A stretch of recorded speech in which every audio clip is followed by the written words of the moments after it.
ফেলগুৰি আৰক্ষী থানাত এনৰেগা আঁচনিৰ আধাৰশিলা স্থাপন জিলা আৰক্ষী অধীক্ষকৰ। সোমবাৰে দিনৰ 12 বজাত মৰিগাঁও জিলাৰ নদী কাষৰীয়া অঞ্চল উলুবাৰীত অৱস্থিত ফেলগুৰি আৰক্ষী থানাত আজি মৰিগাঁও জিলা আৰক্ষী অধীক্ষক হেমন্ত কুমাৰ দাস উপস্থিত হয়।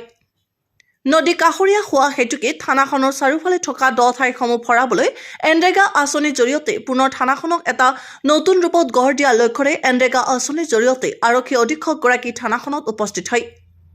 আঁচনিটিৰ আধাৰশিলা স্থাপনৰ সময়ত আৰক্ষী অধীক্ষকগৰাকীৰ লগত সংগতিয়ে মৌৰাবাৰী উন্নয়ন খণ্ডৰ খণ্ড বিষয়া কাশ্মীৰী বেগম, ফেলগুৰি আৰক্ষী থানাৰ ভাৰপ্ৰাপ্ত বিষয়া মুক্তাব আলী বৰাকে আদি কৰি অঞ্চলটোৰ অন্যান্য গণ্যমান্য ব্যক্তিসকল।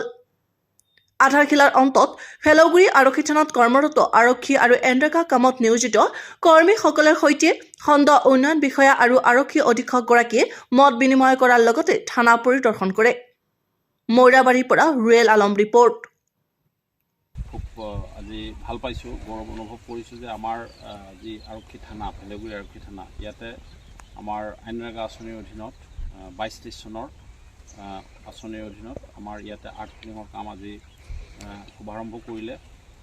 মই পোনপ্ৰথমে মই আৰক্ষী বিভাগৰ ফালৰ পৰা আমাৰ বিডিঅ মহোদয়াক মই মোৰ ফালৰ পৰা আন্তৰিক কৃতজ্ঞতা জ্ঞাপন কৰিছোঁ। আৰু যিহেতু এই থানাখন এই অঞ্চলৰে এটা অনুষ্ঠান, গতিকে ইয়াৰ যিমান ইনফ্ৰাষ্ট্ৰাকচাৰ হ'ব সিমানে আমাৰ আৰক্ষীৰ লোকসকলেও ভাল ধৰণে কাম কৰিব পাৰিব।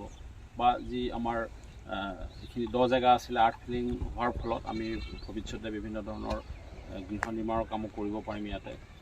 গতিকে এইটো এটা শলাগিবলগীয়া পদক্ষেপ। মই সকলোকে এই অঞ্চলৰ আমাৰ গাঁও পঞ্চায়তৰ সমূহ বিষয়ববীয়াকে মোৰ ফালৰ পৰা মই কৃতজ্ঞতা প্ৰকাশ কৰিছোঁ।